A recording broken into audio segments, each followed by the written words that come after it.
जय हिंद मित्रों, मैं मनोज सर पुनः अपने YouTube चैनल ई शिक्षा संवाद में आप सभी का स्वागत करता हूं। जैसा कि हम लोगों को पता है कि हम लोगों की मैराथन क्लासेस चल रही हैं। मैराथन क्लासेस में जो महासंग्राम चल रहा है वो हम लोग का सब्जेक्ट एजुकेशन के अकॉर्डिंग यूनिट 2 चल रहा है। इससे पहले मैंने आपको यूनिट फर्स्ट कल की डेट में मैंने प्रोवाइड कर दी है, जिसमें सभी लोग इस वीडियो को जो लोग देखेंगे वह डिस्क्रिप्शन बॉक्स में जाएंगे, वहां पर उनको वीडियो का लिंक मिल जाएगा। ठीक है, तो चलिए हम यूनिट 2 को स्टार्ट करने से पहले कुछ मोटिवेशन, कुछ लाइनें हम लोग कहेंगे कि देखा हुआ सपना, कि कह रहे हैं देखा हुआ सपना कहते हैं कि देखा हुआ सपना सपना ही रह जाता है। कहते हैं कि देखा हुआ सपना सपना ही रह जाता है जब तक व्यक्ति उस काम को करने के लिए पसीना नहीं बहाता।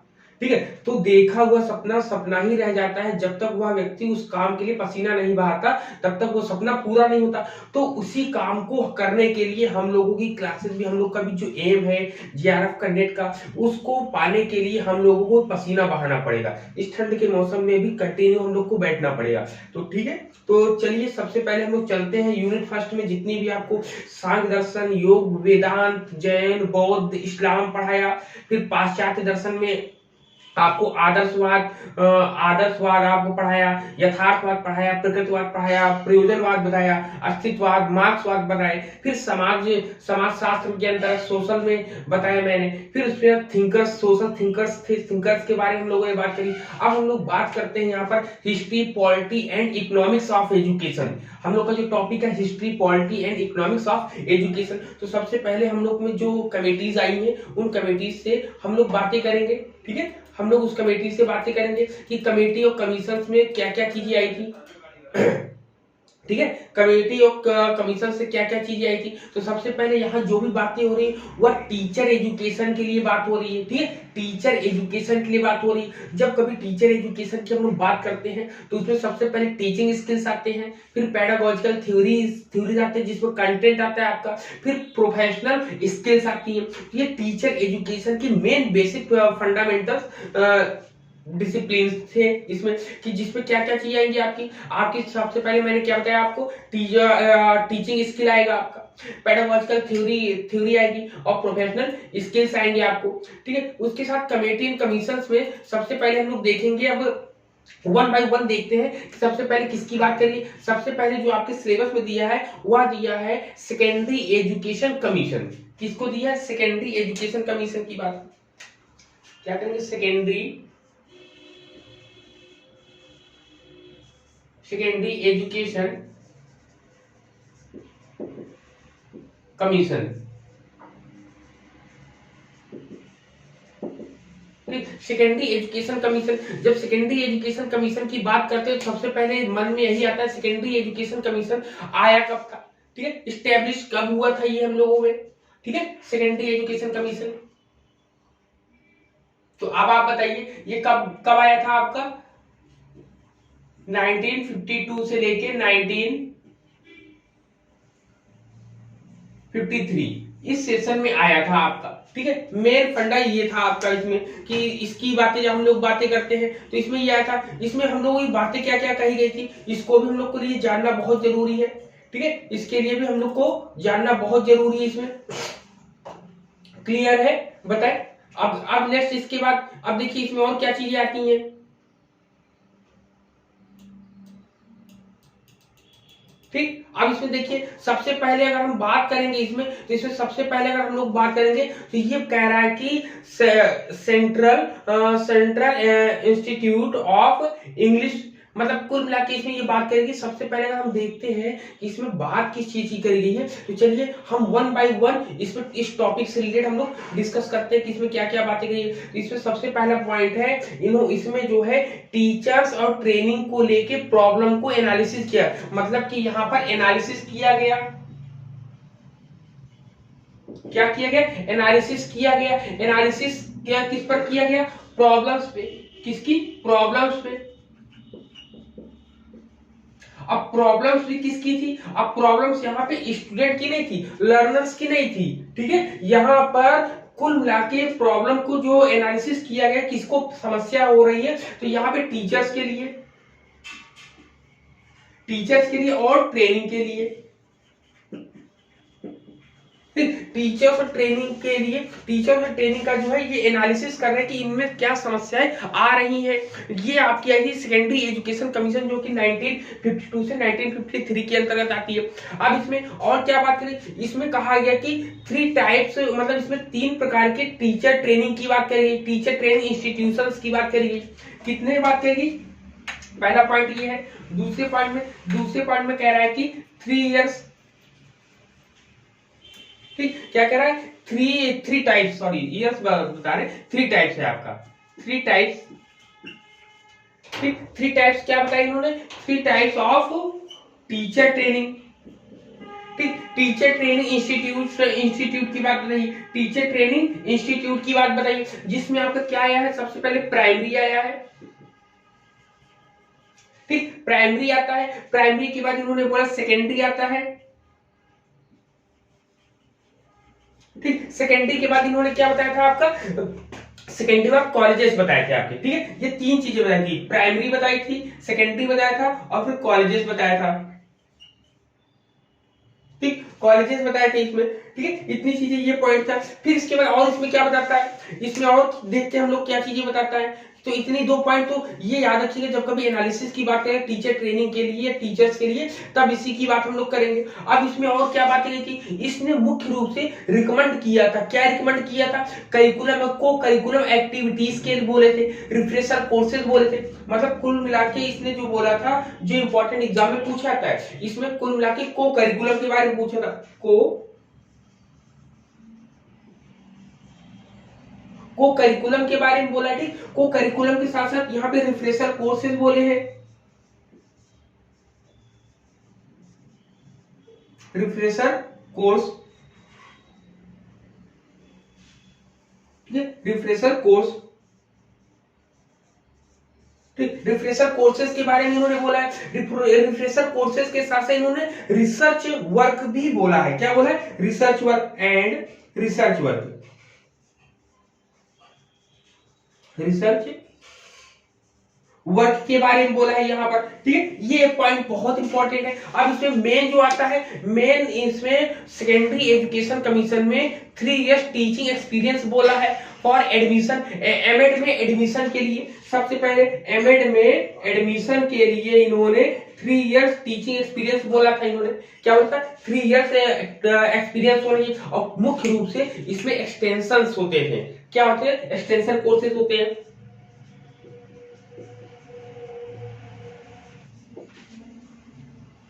ठीक, एक्सटेंशन कोर्सेज इसमें होता था आपका, क्या होता था, एक्सटेंशन कोर्सेज होता था ये आपके। तो एग्जाम में जो पूछा था आपका, एक्सटेंशन कोर्सेज पूछा जाता है, रिफ्रेशर कोर्सेज पूछा जाता है, को करिकुलम पूछे जाते हैं, टाइप्स अगर पूछा जाता है कि टाइप्स कितने टाइप्स ऑफ स्कूल इसमें ट्रेनिंग वाले, तो प्राइमरी, सेकेंडरी और कॉलेजेस लेवल पे होता है आपका, ठीक है, इतनी चीजें यहाँ पर बताई गई थी, ठीक है। अब इसके बाद हम लोग देखते हैं नेक्स्ट, इसमें और क्या होता है, इसमें मुख्य रूप से आपकी दो कुछ संस्थाओं की भी स्थापना हुई थी, ठीक है, इसमें क्या होती है, कुछ संस्थाएं थी आपकी, AICSE की बात इसमें करी थी, किसकी बात करी थी, AICSE की बात करी थी, ठीक है, AICSE की बात करी थी, जो 1995 में जब आई थी तब की बात करी थी, 1995 में इसकी बात हुई थी, ठीक है, इतनी बात हुई थी यहाँ पर। तो इसमें हम लोग बात करते हैं AICSE की बात कर रहे थे, जो 1995 में आपका बना था, लेकिन बात इसमें पहले से ही कर दी थी। लेकिन सबसे इंपॉर्टेंट लाइन, जो सबसे इंपॉर्टेंट चीज है इसमें, वो याद रखना है हम लोग को, इसमें बोला गया सेंट्रल इंस्टीट्यूट ऑफ इंग्लिश, यहां पर ये याद रखना है, सेंट्रल इंस्टीट्यूट, ठीक, सेंट्रल इंस्टीट्यूट ऑफ इंग्लिश, ठीक, इसकी बात भी करेंगे। तो ये बताया था इन्होंने, यहाँ हैदराबाद में इसको बनाया था, यहाँ पर हैदराबाद में। तो ये इतने इंपॉर्टेंट इसके की पॉइंट्स है, ठीक है, ये इतने इसके की पॉइंट्स है। अब हम लोग चलते हैं नेक्स्ट, जो हम लोग के सिलेबस में दिया है उसके बारे में हम लोग बात करेंगे कि अब इसके बाद जो आता है हम लोगों में, वो आता है कोठारी कमीशन। क्या आता है वो, कोठारी कमीशन, ठीक है, किसकी बात करते हैं, कोठारी कमीशन की बात अब करते हैं। पहला तो हो गया आपका सेकेंडरी एजुकेशन कमीशन। अब बात करते हैं कोठारी की, कोठारी कमीशन की, ठीक, कोठारी कमीशन, ठीक। तो कोठारी कमीशन कब बना?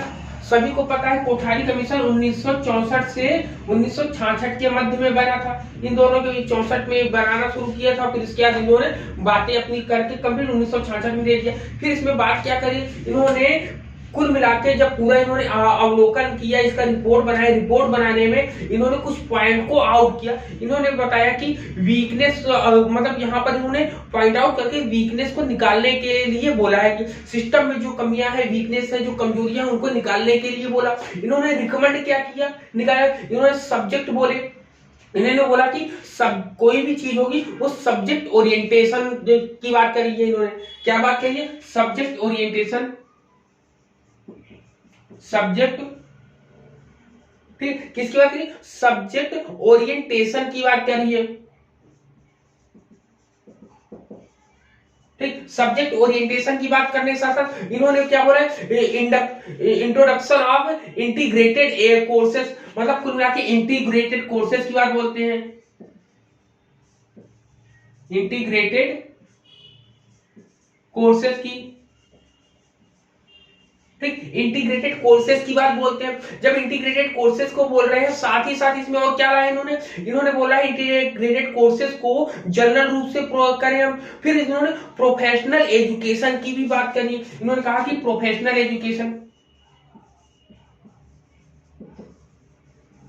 प्रोफेशनल एजुकेशन, प्रोफेशनल एजुकेशन की बात भी यहीं पर इन्होंने करी है, याद रखिए। सब्जेक्ट ओरिएंटेशन की बात करी इन्होंने, इंटीग्रेटेड कोर्सेज की बात करी इन्होंने, और प्रोफेशनल एजुकेशन की बात करी। यहाँ पर इतनी चीजों को यहाँ पर इंपॉर्टेंट वे में ये देखते हैं, क्लियर। अब यहाँ पे इसके बाद देखिए और क्या इन्होंने बोला है। इन्होंने बोला है कि एडवाइस किया है, इन्होंने क्या एडवाइस किया है? इन्होंने एडवाइस किया कि जो स्टेट गवर्नमेंट है वो प्रिपेयर रहे प्लान को बनाने के लिए, ठीक है, नई चीजों को लाने के लिए, नई चीजों को देने के लिए। इन्होंने टीचर की प्रॉब्लम को डायग्नोज करने के लिए बोला है, सजेशन उसमें सजेशन दिया है। कुल मिला के इसमें प्रैक्टिकली रूप में समझाने या बताने की बातें करी है इन्होंने, ठीक है। जो इसमें मेन की पॉइंट आता है, इसमें आता है कि सबसे पहले एमए की डिग्री, ठीक है, एमए इन एजुकेशन, एमए की डिग्री, ठीक है, एमए डिग्री देने के लिए वो भी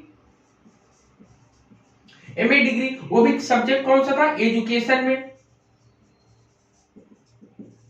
ठीक, एजुकेशन की एमए डिग्री सबसे पहले इन्होंने दी। अब एग्जाम में जो हमारे आते हैं, एग्जाम में देखिए की पॉइंट्स क्या आते हैं जो इंपॉर्टेंट होता है, ठीक है। अगर आपको वीडियो पसंद आ रहा हो तो लाइक करिए, शेयर करिए और लोगों के साथ भी इसको बांटिए, ताकि और जितने लोगों का है, जो महासंग्राम क्लासेस हम लोग की चल रही, मैराथन क्लासेस, इसमें और सभी लोगों को फायदा करें। अब जो पॉइंट पे लिखने वाला है वो बहुत इंपॉर्टेंट है, एग्जाम में पूछा ही जाता है, जिसे बोलते हैं समर स्कूल्स की बात करते हैं ना। किसकी बात करते हैं? समर स्कूल्स की बात करते हैं। इसमें समर स्कूल्स आता है। समर स्कूल के साथ साथ और इसमें क्या पूछा जाता है एग्जाम में हम लोग में? करेस्पॉन्डेंस कोर्सेज की बात, कोर्स की बात करते हैं। करेस्पॉन्डेंस कोर्स हमेशा इसी में आता है। किसमें? कौन सा आता है मैंने बताया? करेस्पॉन्डेंस कोर्स, ठीक, करेस्पॉन्डेंट कोर्स। देख, करेस्पॉन्डेंस कोर्स की बात करते हैं, जबकि यहां पर मैंने क्या बताया था आपका, ये कौन सा रिफ्रेशर कोर्सेज की बात करते हैं ना, रिफ्रेशर कोर्स की बात करते हैं, जबकि यहाँ पे करेस्पॉन्डेंस कोर्स की बात हम करते हैं यहाँ पे, ठीक है। यहाँ पर इतनी चीजें, और इसमें मुख्य रूप से और भी चीजें हम लोग को देखने को मिलेंगी। अब देखिए इसमें मुख्य रूप से क्या मिलेगा, यहाँ पर उन्होंने बोला है कि जो आपका इंप्रूवमेंट, जो यहाँ पे देखिए क्वालिटी, यहाँ पर जो है हर 5 साल में एक प्लान बनाया जाएगा, जिसमें एक क्वालिटी को चेक किया जाएगा, वोमेन टीचर को चेक किया जाएगा, वहां पर ट्राइबल एरिया में टीचर्स काम कर रहे हैं कि नहीं कर रहे, उनको साइंस और मैथ में क्या प्रॉब्लम हो रही, क्या नहीं हो रही, उन सब चीजों को प्रोवाइड करने के लिए इन्होंने हर 5 साल में एक सर्वेक्षण करके चीजों को सॉर्ट आउट करने के लिए बोला है। इन्होंने कुल मिला के ये किसके साथ कोऑर्डिनेट करते हैं? इन्होंने ये मुख्य रूप से एनसीईआरटी और एसआईई के साथ कोऑर्डिनेट करते हैं, ठीक है, कोऑर्डिनेट करते हैं मुख्य रूप से इन लोगों के साथ। फिर इसमें सजेशन ट्रेनिंग होती है, ठीक है। इसमें क्या होता है, सजेशन ट्रेनिंग होती है कुल मिला के। इसमें अगर हम एक तरीके से बोले कि इसमें सजेशन ट्रेनिंग प्रोग्राम्स होता है, suggested training program for teacher education. तो suggested training suggested training suggested training suggested training program, ठीक। सजेस्टेड ट्रेनिंग प्रोग्राम्स जो होते हैं वो किसके लिए होते हैं प्रोग्राम्स, तो ये प्रोग्राम्स होते हैं फॉर टीचर एजुकेशन के लिए, टीचर एजुकेशन के लिए। तो यहाँ पर जितनी भी चीजें हम लोग पढ़ेंगे ना, वो सब चीजें टीचर एजुकेशन से रिलेटेड ही आएंगी आपकी यहाँ पर। क्लियर है, टीचर एजुकेशन से रिलेटेड ही आपकी यहाँ पर आने वाली है यहाँ पर। क्लियर है। चलिए अब हम लोग बात करते हैं नेक्स्ट आपकी कौन सी आती कमीशन। अब नेक्स्ट हम लोग के जो सिलेबस में है वो है एनपीई, ठीक है। एनपीई की बात हम लोग करेंगे, किसकी बात करेंगे, एनपीई की बात करेंगे, ठीक। एनपीई, ठीक। एनपीई की बात करेंगे, नेशनल पॉलिसी एजुकेशन की, ठीक। राष्ट्रीय शिक्षा नीति में जो 1986 में आई थी। सबसे पहले अगर पूछा जाए कि शिक्षा नीति कब आई थी, तो सबसे पहले जो 1968 में आई थी। 1968 1986 में आई। 1986 के बाद फिर पीओए प्रोग्राम ऑफ एक्शन है जो 1992 में आया। तो सबसे पहले 1986 में हम लोग बात करते हैं कि 1986, तो याद रखिए ये 1986 में आया था मुख्य रूप से, ठीक। और इसी में फिर इसी के लिए इसी का संशोधन करके 1992 वाली चीजें आ गई थी यहाँ पर। तो देखिए 1986 को मुख्य रूप से कैसे बनी थी, यहाँ पर एनसीटी जो होता है, एनसीटी ने 1983 में जो है इसकी स्थापना के लिए पहले ही बोल दिया था, ठीक है, पहले ही बोल दिया था। इसमें मुख्य रूप से आती क्या चीज है, इसमें आपका जो आता है, जो आपके एग्जाम में बहुत इंपॉर्टेंट रोल करता है, इसमें डील्स करते कहते कि deal with school teachers, deal with higher education level, ठीक है। यहाँ पे क्या कह रहा है कि स्कूल टीचर्स आते हैं और हायर एजुकेशन लेवल आता है, मतलब स्कूल लेवल भी आता है और कॉलेज लेवल भी आता है। यहाँ पर नेशनल फाउंडेशन कोर्सेज होते हैं, नेशनल फाउंडेशन कोर्सेज लाए जाते हैं यहाँ पर कुल मिला के, ठीक है। नेशनल फाउंडेशन कोर्सेज लाए जाते हैं, इसमें बोल देंगे नेशनल फाउंडेशन कोर्सेज, ठीक, कोर्सेज आते हैं यहाँ पर। और इसके साथ क्या आता है, मुख्य रूप से 1986 में जब ये बना था, तो इसने क्या किया था, ये चीज ध्यान देना है, इसने कुल मिला के सभी की प्रॉब्लम, स्ट्रेस को जानना था, ठीक है। इन्होंने बोला कि stress for teacher education programme, ये लाइन याद रखनी है। क्या कह रहा है कि स्ट्रेस, ठीक, क्या कह रहा है stress for teacher education programme, ठीक। टीचर एजुकेशन प्रोग्राम के बारे में इसने बोला कि जो टीचर एजुकेशन का जो प्रोग्राम है उसका जो स्ट्रेस, उसका जो तनाव है, उसके बारे में जानने के लिए इन्होंने बोला है। तो इन्होंने इसके बाद इसमें और क्या क्या चीजें बनी थी, इसमें बनी थी डाइट्स बनी थी, ठीक, डाइट बना था। डाइट के साथ साथ इसमें और क्या बना था, सीटीई बनी थी, ठीक, सीटीई बना था। इसके साथ और क्या बना था, IASE बना था। तो ये 3 संस्थाएं इन्होंने बनाई थी जो कि ट्रेनिंग को सही तरीके से संचालित हो, इस चीज के लिए बनाया था इसमें, ठीक है। इसमें ये था। अब आते हैं 1992 में, अगर हम करें प्रोग्राम ऑफ एक्शन की जब हम लोग बात करते हैं, तो प्रोग्राम ऑफ एक्शन में इन्होंने क्या बात करी थी, तो प्रोग्राम ऑफ एक्शन में मुख्य रूप से इन्होंने function of a teacher education institute, मतलब फंक्शंस, टीचर एजुकेशन इंस्टीट्यूट जो थे उनके फंक्शंस को जाना था। क्या जाना था इन्होंने, फंक्शंस, ठीक, फंक्शन जाने थे, फंक्शनिंग किसके जाने थे, टीचर एजुकेशन के लिए, टीचर एजुकेशन के फंक्शंस को जाना था। इन्होंने इंफ्रास्ट्रक्चर और करिकुलम ट्रांजैक्शंस के लिए बात करी थी। इसमें किसकी बात करी इन्होंने बात करी है आपका इंफ्रास्ट्रक्चर, किस पर, इंफ्रास्ट्रक्चर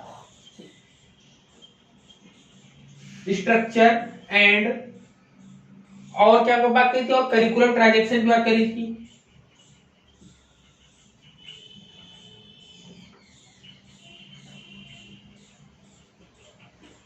ठीक, करिकुलम ट्रांजैक्शंस की बात करी थी यहाँ पर, इतनी चीजें यहाँ पर इन्होंने बात करी। अब इसके बाद देखते हैं और क्या इसमें बताया गया था। इसमें मुख्य रूप से और जो चीजें बताई गई थी इसमें इतनी चीजें ही बताई गई हैं। अब हम लोग चलते हैं नेक्स्ट में। अब हम लोग देखते हैं कि अब हम लोग का नेक्स्ट सिलेबस में और क्या चीजें आती हैं।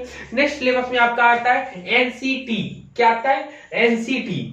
ठीक है, एनसीटी। एनसीटी के बारे में हम लोग जानेंगे। तो सबसे पहले एनसीटी की स्थापना कब हुई थी, इसके बारे में हम लोग डिस्कस करेंगे कि एनसीटी की स्थापना कब हुई थी। ठीक है, क्या बोलेंगे? लाइन खींच दो। ठीक, एनसीटी की बात हम करेंगे। किसकी? एनसीटी। ठीक है, 2 सेकंड।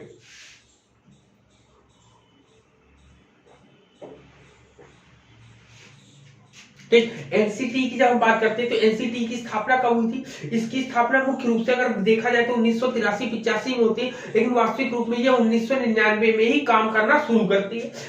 तो बहुत पहले से, मतलब कुल मिलाकर अगर इससे कहा जाए कि 1983 से 85 के बीच में इसकी स्थापना तो हो जाती है, लेकिन वास्तविक रूप में ये 1999 से अपना काम दिखाना शुरू करती, काम करना। तो कुल मिलाकर एनसीटी का फुल फॉर्म क्या होगा? National commission on teachers. क्या होगा? National commission on teachers. इसमें मुख्य रूप से बात क्या करी गई थी? तो इसमें बात करी गई थी स्कूल टीचर्स के लिए। किसकी बात करी गई थी? इसमें मुख्य रूप से स्कूल टीचर्स के लिए बात करी गई थी। ठीक, स्कूल टीचर्स के लिए बात करी। अब स्कूल टीचर्स के लिए इन्होंने बोला क्या था? इन्होंने 4 इयर्स, क्या बोला था? 4 इयर्स ट्रेनिंग बोली थी। क्या बोली थी? जो स्कूल टीचर होंगे, स्कूल टीचर के लिए 4 इयर्स ट्रेनिंग की बात बोली।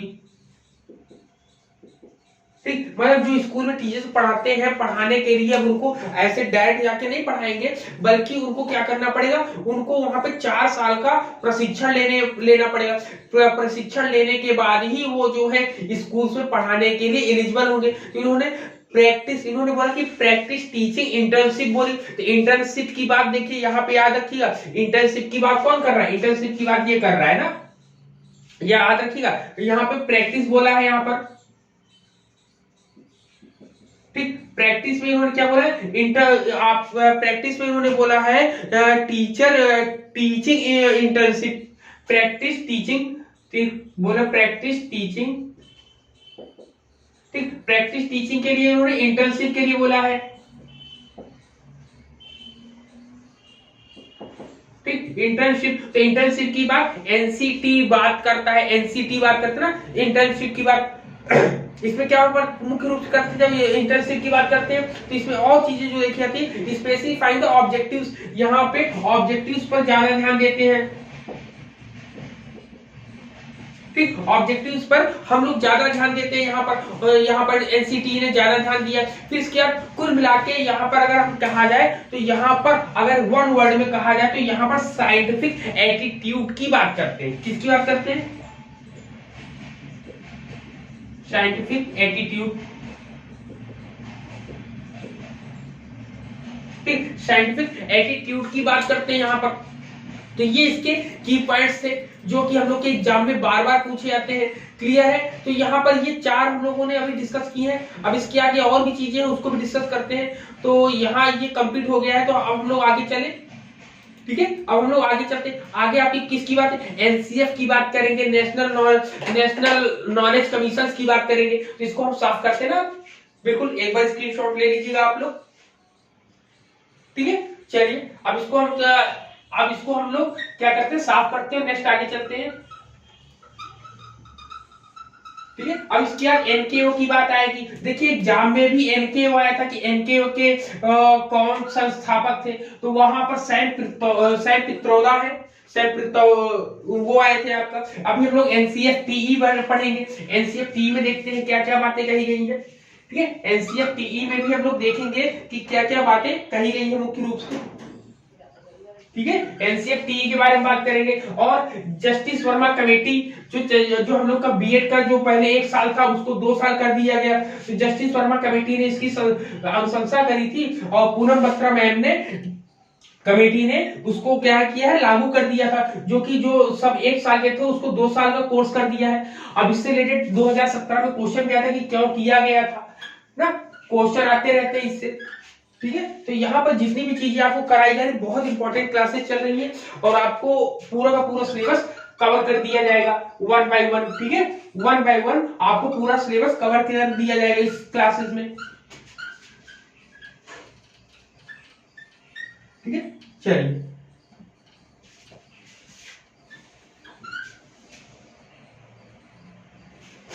ठीक है, अब हम लोग बात करते हैं किसकी, नेक्स्ट आपका आता है एनसीएफ। क्या आता है, एनसीएफ, इसका फुल फॉर्म तो बताया जो है, नेशनल करिकुलम, क्या था, नेशनल करिकुलम फ्रेमवर्क होता है आपका, जो कि इसकी स्थापना की बात हम करेंगे तो इसकी स्थापना कब हुई थी, 2005 में। इसकी स्थापना करने के लिए प्रोफेसर यशपाल कपूर जी जो है इसके अध्यक्ष, प्रोफेसर यशपाल कपूर की अध्यक्षता में इसका संगठन होता है। इसके संगठन में मुख्य रूप से जो बातें करी गई हैं वह मुख्य रूप से नई चीजें निकल कर आई है, क्योंकि करिकुलम तो इससे पहले भी बना था, लेकिन मुख्य रूप से इनमें क्या विशेषताएं थी इसको ध्यान में रखना है हम लोगों को। ठीक है, 2 मिनट पानी पी लो।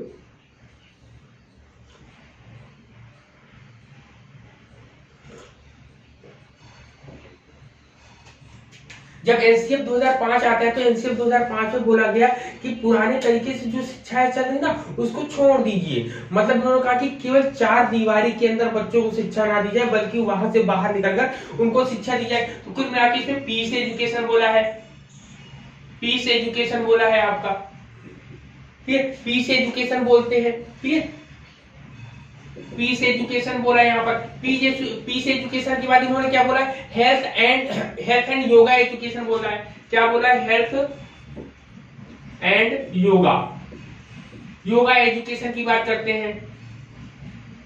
ठीक, हेल्थ एंड योगा एजुकेशन की बात करते हैं। कुल मिलाकर इसमें इतनी चीजें बात बताई है। अब इसके बाद जो इसमें इंपॉर्टेंट वे में आता है काम, वह मुख्य रूप से होता है इसमें कि इन्होंने बताया है कि टीचर का रोल कैसा, इन्होंने टीचर के रोल को बहुत इंपॉर्टेंट बताया है, रोल ऑफ टीचर।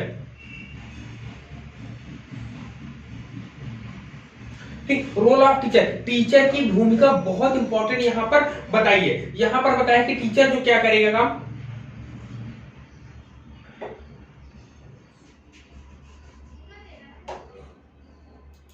ठीक है, यहाँ पर जो टीचर का काम रहेगा, टीचर बहुत ही इंपॉर्टेंट वे रोल में रहेगा अपना। इसमें कुल मिला के चेंज पर्सपेक्टिव के बारे में बोला है कि उन्होंने कहा कि पर्सपेक्टिव जो भी होंगे इसके चेंज होंगे, परिप्रेक्ष्य इसके चेंज परिवर्तनकारी होंगे, बोला है चेंज पर्सपेक्टिव। ठीक, चेंज पर्सपेक्टिव के बारे में बोलते हैं। फिर इसमें क्या होता है, कुल मिला के जो एग्जाम में पूछा जाता है वो पूछा था मल्टी डिसिप्लिनरी। ठीक, मल्टी डिसिप्लिनरी की बात बोलते हैं।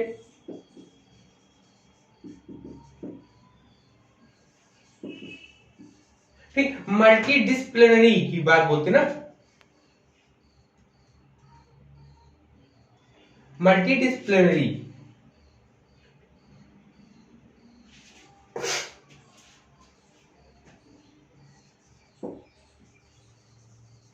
ठीक, मल्टी डिसिप्लिनरी की बात बोलते हैं, जो एग्जाम में बहुत इंपॉर्टेंट वे है, एग्जाम में पूछा ही जाता है आपका ना, एग्जाम में एनसीएफ वाले में पूछा जाता है, मल्टी डिसिप्लिनरी की बात करते हैं। ठीक है, अब हम लोग बात करते हैं एनकेओ की। ठीक, एनकेओ की बात करेंगे तो एनकेओ में बताइए क्या क्या इंपॉर्टेंट चीजें हो जाएंगी। एनकेओ में हम लोग चलते हैं एनकेओ की बात, एनकेओ। ठीक, एनकेओ की बात करते हैं तो एनकेओ की स्थापना कब हुई थी, national commission, national knowledge commission, क्या है? National knowledge commission. इसकी स्थापना जो होती है 2007 में होती है। कब होती है? 2007 में होती है। इसमें एनकाउंटर किया जाता है, to encounter the educational challenges in 21 century. मतलब 2021 में जो चैलेंजेस आएंगे 21 सेंचुरी में, चैलेंजेस को, ठीक, 21 में जो चैलेंजेस आएंगे वो भी चैलेंजेस किसके? Educational challenges. चैलेंजेस कैसे होंगे? एजुकेशनल।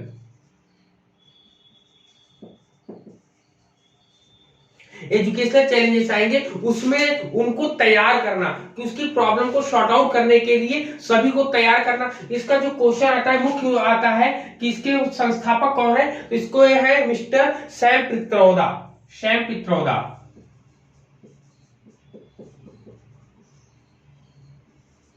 ठीक, सैम पित्रोदा। यहां से क्वेश्चन हर बार पूछा था, कई बार पूछा गया। अभी जो असिस्टेंट प्रोफेसर का जो एग्जाम दिया जिन लोगों ने, उसमें भी यह क्वेश्चन पूछा गया है कि इसमें क्या, इसमें अब देखते हो क्या होता है कि इसमें, और इन लोगों ने क्या होता है, इन्होंने बताया है कि यहाँ पर एक कुल मिलाकर ब्लूप्रिंट तैयार करना। किसका ब्लूप्रिंट? ये कुल मिलाकर बोलते हैं कि ये ब्लूप्रिंट तैयार करने की बात बोल रहे हैं। ब्लूप्रिंट की भविष्य की जो समस्याएं होंगी, भविष्य की समस्याओं को फेस करने के लिए एक ब्लूप्रिंट हमें तैयार करना होगा, जिसमें हम इंफ्रास्ट्रक्चर देखेंगे, इंस्टीट्यूट देखेंगे, एजुकेशनल रिलेटेड चीजें देखेंगे। इन सब चीजों को इन्होंने बोला है। अब देखिए ब्लूप्रिंट, जब 21वीं शताब्दी में देखिए हम लोग को कोरोना आ गया, तो हम लोग के लिए ई लाइब्रेरीज, बहुत सी बातें, तो इन्होंने रिकमेंड क्या क्या किया वो चीजें पूछा था। आरटीई बोला, इन्होंने रिकमेंड किया था 2007 में ना, तो आरटीई रिकमेंड किया। लाइब्रेरीज बताई इन्होंने, ठीक, लाइब्रेरीज बताई। लाइब्रेरीज के साथ इन्होंने ट्रांसलेशन बताए। क्या बताया? ट्रांसलेशन के लिए,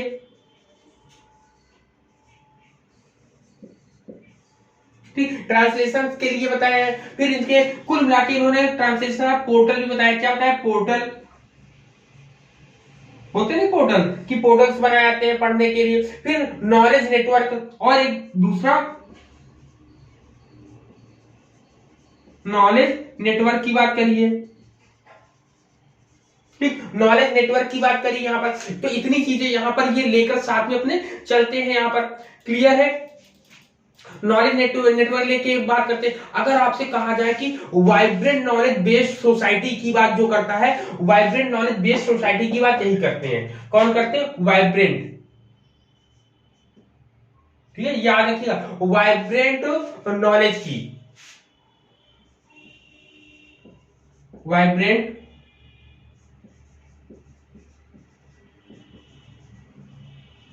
ठीक, वाइब्रेंट नॉलेज की बात यही करते हैं। और ये सबसे इंपॉर्टेंट है कि वाइब्रेट करना है। तो वाइब्रेट करने, वाइब्रेट का मतलब होता है कि हम लोग हमेशा करंट से जुड़े रहे यहाँ पर, ठीक है, करंट चीजों से जुड़े रहे यहाँ पर। क्लियर है? ठीक है, अब हम लोग चलते हैं नेक्स्ट। नेक्स्ट हम लोग का किस में बोलते हैं? नेक्स्ट हम लोग का क्या आता है बताइए? सिलेबस के अकॉर्डिंग हम लोग बात करते हैं तो हम लोग का आता है YCR। क्या आता है? YC, आपको YCR आता है। YCR का फुल फॉर्म जो है Yashpal committee report. Yashpal committee report, तो यशपाल कमेटी कब आती है? 2009 में आता है। 2009 में इसकी बात जब हम लोग करते हैं तो 2009 में इसकी बात बताइए क्या करिए थी। इसमें कुल मिला के टीचर क्वालिटी के बारे में देखा इन्होंने, ठीक है, टीचर्स की क्वालिटी के बारे में इन्होंने बात करी है। अगर पूछा जाए तो इसके मुख्य इंपॉर्टेंट की पॉइंट आपका क्या हो जाएगा? यहां पर इन्होंने बोला कि टीचर क्वालिटी देखिए आपकी, टीचर क्वालिटी, ठीक, टीचर क्वालिटी में देखा इन्होंने देखा कि टीचर का स्टेटस कैसा है, ठीक है, टीचर का स्टेटस, टीचर स्टेटस, ठीक, टीचर स्टेटस देखते हैं। फिर इसमें रेम्युनरेशन देखते हैं आपका, रेम्युनरेशन,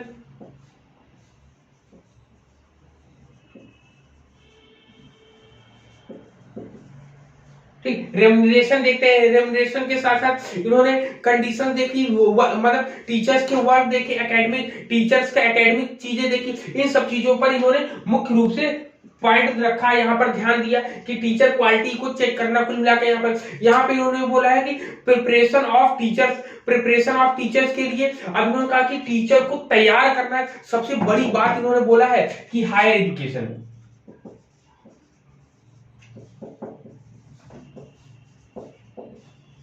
इन्होंने बोला है कि हायर जो आपकी यहाँ पर जो टीचर्स को तैयार करने की बात बोलते हैं, टीचर प्रिपेयर क्या बोलते हैं, यहाँ पर जो जिम्मेदारी अब उठानी होगी वह अब हायर एजुकेशन को यह जिम्मेदारी उठानी होगी कि समाज में जिस तरीके के अध्यापकों की आवश्यकता है आज की आधुनिकता के साथ लेकर, तो वहां पर पूरी की पूरी जिम्मेदारी है हायर एजुकेशन उठाए, ना कि नीचे के तबके के जो इंस्टीट्यूट बने हैं वो उठाए। तो यहाँ पर हायर एजुकेशन की प्रिपेयर प्रिपेयर टीचर, प्रिपेयर क्या बोले, प्रिपेयर टीचर्स, ठीक, प्रिपेयर टीचर्स की बात बोलते हैं। यहाँ पे टीचर को तैयार कौन करेगा, हायर एजुकेशन तैयार करेगा। ठीक है, अभी तो छोटे छोटे इंस्टीट्यूट तैयार करते थे, लेकिन अब यहाँ पर ये तैयार करेंगे। इसमें इन्होंने और क्या बोला, इन्होंने कहा बोला है कि स्टेट गवर्नमेंट जो है प्री प्राइमरी और प्राइमरी लेवल देखेगा। क्या देखेगा, स्टेट गवर्नमेंट के लिए स्टेट गवर्नमेंट क्या देखेगी, प्री प्राइमरी और प्राइमरी देखेगी। क्या देखेगी, pre primary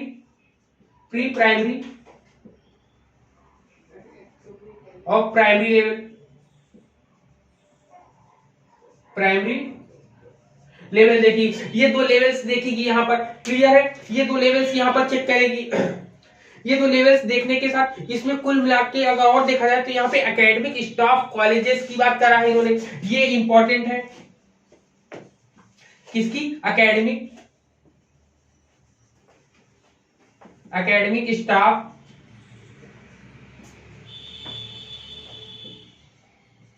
academic staff colleges की बात करिए, जो कि एग्जाम के पॉइंट ऑफ व्यू से बहुत इंपॉर्टेंट रोल करता है। यहाँ पर ये आपके एग्जाम में पूछा ही जा सकता है। फिर इसमें यशपाल कमेटी रिपोर्ट में मुख्य रूप से बीएड के लिए बोला गया था कि यहाँ पर specialisation in secondary and elementary और नर्सरी टीचर। तो यहाँ पर 2009 की जो बना था उसमें कहा गया था कि जो बीएड में टीचर्स हैं, बीएड टीचर उनकी भी पॉसिबिलिटी बनती है किसमें, उनका स्पेशलाइजेशन सेकेंडरी में बनता है या फिर एलिमेंट्री में बनता है या फिर नर्सरी एजुकेशन में भी ये लोग काम कर सकते हैं। यहाँ पर इतनी चीजें क्लियर है। ठीक है, ये यहाँ पर इतनी चीजें इन्होंने बोली है। अब बात आती है नेक्स्ट जो आपकी बचती है, दो चीजें बचती हैं आपकी। एक बचता है एनसीटीई बचता है और दूसरा जेवीसी, जस्टिस वर्मा कमेटी। तो हम लोग बात करते हैं किसकी, सबसे पहले हम लोग बात करेंगे एनसीटीई, एनसीएफटीई। ठीक, एनसीएफटीई की बात करते हैं, national curriculum frame on teacher education. ठीक है, तो ये क्या है आपका, ये कब बना था, ये भी जो है मुख्य रूप से 2009 में बना था। कब बना था आपका, 2009 में बना था। इसकी कहानी क्या है, इसकी कहानी के बारे में जानते हैं। यह कुल मिलाकर बेसिक एनसीएफ 2005 को ही बना था। कुल मिलाकर अगर इसकी स्थापना करें तो ये बेसिक बना था, किसके, बेसिक एनसीएफ 2005 एंड आरटीई, ठीक, आरटीई के अकॉर्डिंग ही बना था। ठीक है, इसमें कुल मिला के क्वालिटेटिव एंड क्वांटिटेटिव दोनों में इंप्रूवमेंट की बात बोली इन्होंने। क्या बोला इन्होंने बोला है क्वालिटेटिव एंड क्वांटिटेटिव।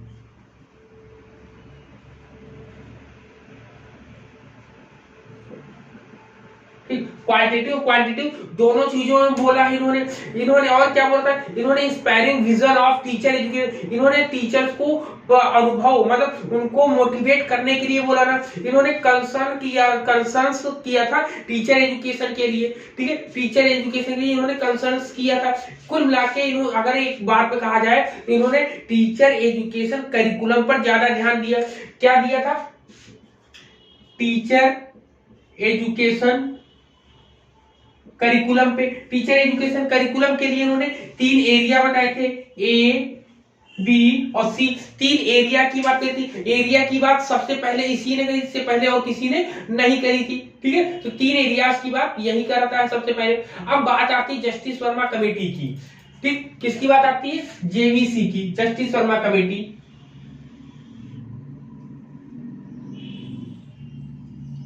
ठीक, जस्टिस वर्मा कमेटी में देख लेते हैं हम लोग क्या कहता है जस्टिस वर्मा कमेटी। जे वीसी, जस्टिस वर्मा कमेटी में क्या कहता है? जस्टिस वर्मा कमेटी मुख्य रूप से जब कब आई थी, तो इसको याद रखना कि 2012 में आया था। कब आया था? 2012 में आया था।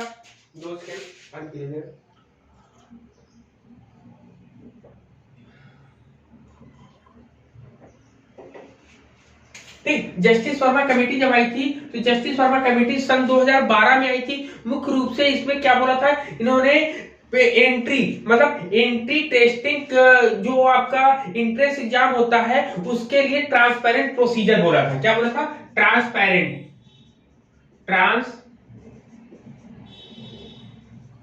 Transparent procedure. ठीक, ट्रांसपेरेंट प्रोसीजर बोला था। किसके लिए? किसके लिए बोला था आपने? Pre entry testing. किसके लिए? Pre entry testing.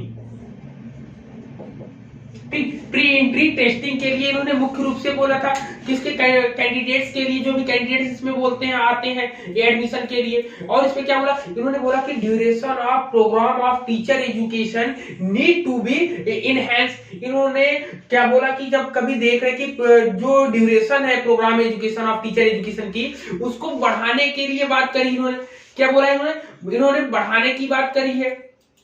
अब देखिए, ये बोलते हैं मल्टी एंड इंटरडिसिप्लिनरी की बात बोलते हैं। देखिए, मल्टीपल डिसिप्लिनरी की बात कौन बोलता है? ये मल्टीपल डिसिप्लिनरी की बात बोलता है, जबकि ये बोलता है मल्टी एंड इंटरडिसिप्लिनरी की बात बोलता है। ये बोलता है मल्टी एंड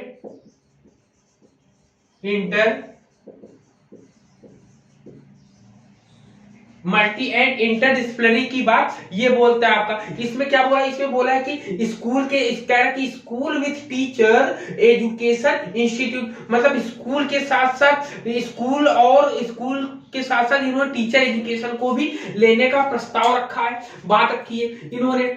कुल मिला के अगर हम बात करें तो यहाँ पर 2 फ्लैगशिप बोला इन्होंने टीचर्स नेशन में। फिर इन्होंने बोला कि नेशनल टीचर्स प्लेटफॉर्म, यहाँ पर नेशनल टीचर प्लेटफॉर्म के रूप में ये काम करता है कि जो टीचर होते हैं उनको एक तरीके से प्लेटफॉर्म मिलता है। यहाँ पर इतनी चीजें, यहीं पर जो है बीएड को 2 वर्ष, 1 वर्ष से बढ़ाकर 2 वर्ष करने की बात करी है। यहाँ पर क्लियर है? ये सब चीजें बताए, इतनी चीजें सभी को क्लियर है ना? अब चलते हैं हम लोग किस पर चलते हैं? अब हम लोग चलेंगे आपका नेक्स्ट, आपका जो सिलेबस में आता है। ये यहां तक सबको क्लियर हो गया ना? बताए सभी लोग। अब हम लोग चलते हैं आगे। आगे हम लोग का देखते हैं हम लोग को क्या आता है। अब हम लोग का आएगा relationship between policy and education. तो वहां पर चलते हैं। ये इतनी चीजें आ गई, तो आप इसका स्क्रीनशॉट एक बार ले लीजिए। चलिए अब चलते हैं नेक्स्ट हम लोग चलते हैं। अब यहाँ पर सेक्शन ए पूरा का पूरा खत्म होता है। सेक्शन ए से ही ज्यादा क्वेश्चन आते हैं और बहुत लंबा, बहुत बड़ा टॉपिक ये होता है। अगर सेक्शन ए आपको कंप्लीट है तो आप समझ लीजिए आपका पूरा सेक्शन यूनिट 2 आपकी कंप्लीट पूरी तैयार है आपकी ना। सेक्शन ए 50% ही अकेले अपने आप में है ये इस यूनिट का। इस यूनिट में अगर यूनिट 2 की बात करें तो यूनिट 2 में सबसे बड़ा पोर्शन सेक्शन ए ही है, जिसमें कमेटीज की बात हम लोग कर रहे हैं। ठीक है, कमेटीज की बात हम लोग कर रहे हैं। अब बात आती है सेक्शन बी। तो सेक्शन बी में देखिए पॉलिसी एंड एजुकेशन के बीच क्या रिलेशनशिप है, इसके बारे में हम लोग जानेंगे। ठीक, चलिए यहां पर एक ही क्लास में आपको पूरी की पूरी यूनिट को कवर कर दिया जा रहा है। ठीक है, ताकि आपको दोबारा इस चीज को देखना ना पड़े। ठीक है, अब बात करते हैं, अब हम लोग बात करते हैं relationship between policies and education की बात करते हैं। किसकी बात करते हैं?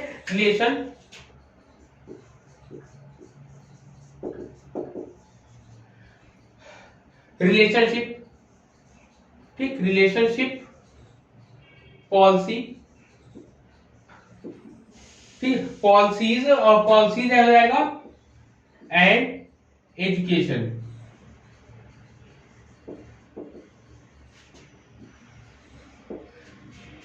ठीक, तो इसमें सबसे पहले हम बात करेंगे तो पॉलिसी होती क्या है, पॉलिसी में क्या होता है, मुख्य रूप से डिसीजन मेकिंग की बात करते हैं। पॉलिसी में हम लोग क्या करते हैं, डिसीजन मेकिंग की बात करते हैं। किसकी, डिसीजन मेकिंग। ठीक, जब यहाँ पर डिसीजन मेकिंग की बात करते हैं तो इसमें हम क्या करते हैं, इसमें हम क्या करते हैं, इसमें मुख्य रूप से कह रहा है कि to bring out to nurse, मतलब कि यहाँ पर एक्ट ऑफ टीचिंग, यहाँ पर क्या करते हैं, एक्ट करते हैं, एक्ट ऑफ टीचिंग। ठीक, यहाँ पे डिसीजन मेकिंग का काम करता है और यहाँ पर एक्ट ऑफ टीचिंग का काम करता है। तो ये दोनों में मेन डिफरेंस है। कुल मिलाकर अगर कहा जाए तो इन दोनों में इंटरडिपेंडेंसीज रिलेशनशिप है, इंटरडिपेंडेंस रिलेशनशिप की बात करते हैं यहाँ पर। आप कभी एजुकेशन आती है और इसमें कहता है कि relation between educational policies and national development की बात करते हैं। तो एजुकेशनल पॉलिसी और नेशनल डेवलपमेंट की जब हम बात करेंगे तो इन दोनों में यूनिवर्स बेसिक एजुकेशन की बात करते हैं। कुल मिलाकर इसमें हम लोग क्या बात करते हैं, यूनिवर्स बेसिक एजुकेशन की बात करते हैं हम लोग। ठीक है, यूनिवर्स बेसिक एजुकेशन की बात करते हैं। तो हम लोग क्या देखते हैं next, relationship between education policy and national development की जब हम बात करते हैं तो इन्होंने बोला है, क्या बोला है इन्होंने बोला है कुल मिला के यूनिवर्स बेसिक एजुकेशन की बात बोली है। ठीक है, यूनिवर्सल बेसिक एजुकेशन की बात इन्होंने बोलते हैं। और इन्होंने क्या बोला है, इन्होंने बोला है पब्लिक प्राइवेट पार्टनरशिप बोला है। इन्होंने क्या बोला है, पब्लिक प्राइवेट पार्टनरशिप बोला है इन्होंने,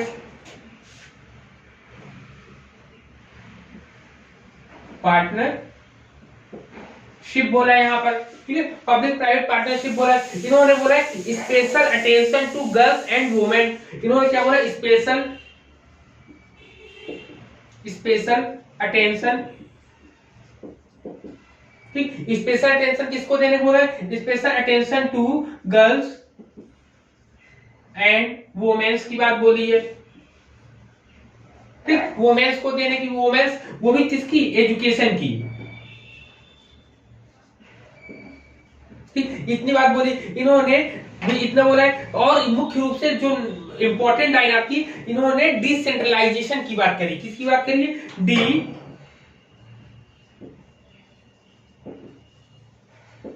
डिसेंट्रलाइजेशन की बात इन्होंने मुख्य रूप से करी यहाँ पर। ठीक है, डिसेंट्रलाइजेशन की बात जब यहाँ पर करते हैं तो अब नेक्स्ट आपका क्या आता है इसमें, नेक्स्ट इसमें आता है डिटर्मिनेशन ऑफ एजुकेशनल पॉलिसी। अब एजुकेशन पॉलिसी में आपका क्या क्या आएगा, डिटर्मिनेशन की अगर हम बात करेंगे यहाँ पे,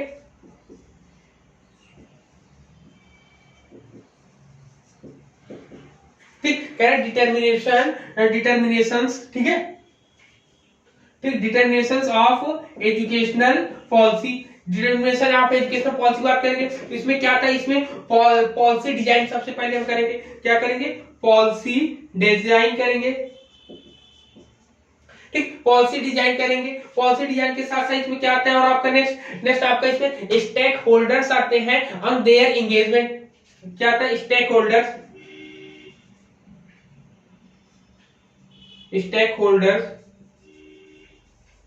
एंड, और कौन आता है, और देयर एंगेजमेंट, और लोग भी देयर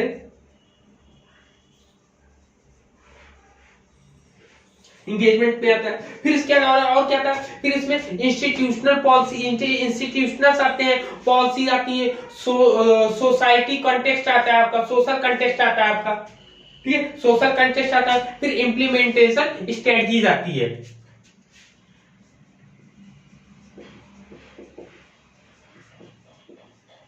इंस्टीट्यूशनल्स आते हैं, फिर इसमें इंस्टीट्यूशनल पॉलिसी आती है, पॉलिसी एंड आता है आपका नेक्स्ट सोशल कॉन्टेक्स्ट आता है, सोशल कॉन्टेक्स्ट। ठीक, सोशल कॉन्टेक्स्ट आता है। और लास्ट में आपका क्या आता है, इम्प्लीमेंटेशन स्ट्रेटजी आती है, इम्प्लीमेंटेशन स्ट्रेटजी। इम्प्लीमेंटेशन स्ट्रेटजीज आ जाती हैं, ठीक है, स्ट्रेटजी आ जाती है आपकी यहाँ पर। क्लियर है यहाँ पे। अब मुख्य रूप से प्रोसेस ऑफ पॉलिसी फॉर्मुलेशन, ये एग्जाम में आता है आपका। क्या आता है एग्जाम में? प्रोसेस ऑफ पॉलिसी फॉर्मेशन, ठीक है। यहाँ पे पॉलिसी फॉर्मेशन के प्रोसेस आते हैं, policy formation formulation, policy formulation का प्रोसेस एग्जाम में पूछा था। क्या पूछा था? प्रोसेस, ठीक। तो ये प्रोसेस इंपॉर्टेंट इंपॉर्टेंट करेंगे। सबसे पहले हम लोग क्या करेंगे? सबसे पहले पहले पॉइंट में नंबर 1 पर जो आपका आएगा, पहले पॉइंट में आएगा analysis of the exciting situation. तो एनालिसिस सिचुएशन करेंगे, एनालिसिस सिचुएशन, ठीक, एनालिसिस सिचुएशन करेंगे। सेकंड पॉइंट पे आपके क्या आएगा? आपका क्या करेंगे? Generalisation of policy option. यहाँ पे पॉलिसी ऑप्शन क्या आएगा नेक्स्ट में, ठीक है। एनालिसिस करेंगे, एनालिसिस का जनरलाइजेशन करेंगे, ठीक है। इसमें कुल मिला के पॉलिसी ऑप्शन देखेंगे, पॉलिसी, ठीक है, पॉलिसी ऑप्शन, पॉलिसी ऑप्शन देखेंगे। फिर तीसरे पॉइंट में हम लोग क्या देखेंगे? तीसरा पॉइंट क्या है आपका? तीसरे पॉइंट में हम लोग देखेंगे इवैल्यूएशन ऑफ पॉलिसी, मतलब जनरलाइज करेंगे। यहाँ पे ये नहीं चाहिए, ये लगेंगे,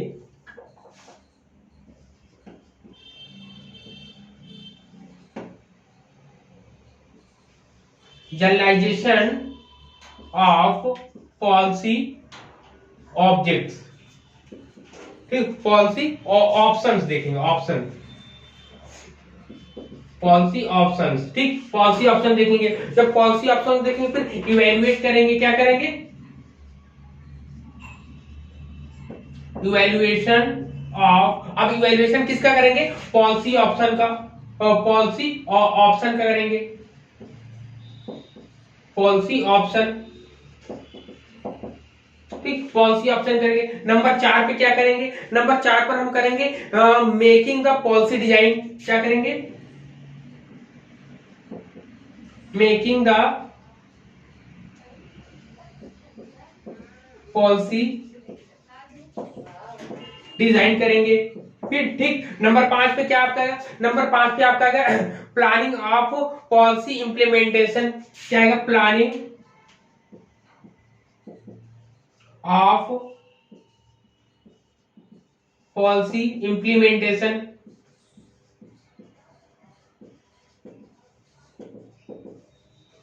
पॉलिसी ऑफ इंप्लीमेंटेशन करेंगे। 6 नंबर पे आपको क्या आएगा? 6 नंबर पे आएगा policy impact assessment, policy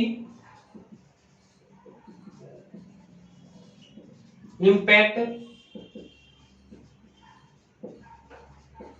assessment आएगा, ठीक। फिर नंबर 7 पे आपके क्या आएगा? नंबर 7 पे आपका आएगा कि सब सीक्वेंट पॉलिसी साइकिल,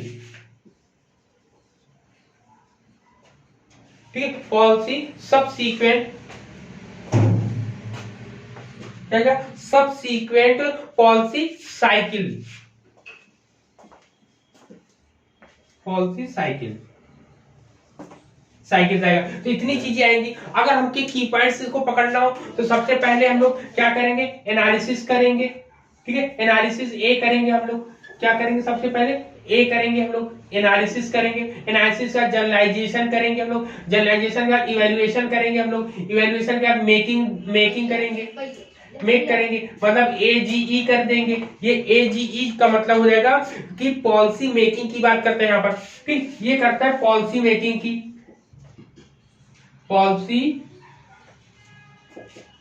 मेकिंग की बात करता है। अब ये 5वां वाला जो होता है प्लानिंग, 5वां वाला जो होता है ये कुल मिला के प्लानिंग की बात करता है। किसकी बात करता है? प्लानिंग की, ठीक। प्लानिंग की बात करता है। और नीचे का जो इसको पी से ले लेंगे हम लोग। फिर इसके बाद क्या है? Policy impact assessment. तो यहाँ पर आप क्या करेंगे? वो असेसमेंट करेंगे। यहाँ पे असेसमेंट करते हैं, पर इंपैक्ट असेसमेंट करते हैं। यहाँ पर इंपैक्ट देख लेते हैं ना, इंपैक्ट देख लेते हैं, इंपैक्ट, इम्पैक्ट असेसमेंट देखते हैं हम लोग यहाँ पर, इम्पैक्ट असेसमेंट। फिर पॉलिसी साइकिल देखते हैं, यहाँ पे साइकिल आ जाती है, यहाँ पर सी आ जाएगा आपका, ठीक है, यहाँ पर सी आ जाएगा। तो ये दोनों क्या बनेंगे, ये दोनों मुख्य रूप से क्या बनेंगे आपके पॉलिसी एडजस्टमेंट के अंतर्गत आते हैं। ये क्या आता है, पॉलिसी एडजस्टमेंट, पॉलिसी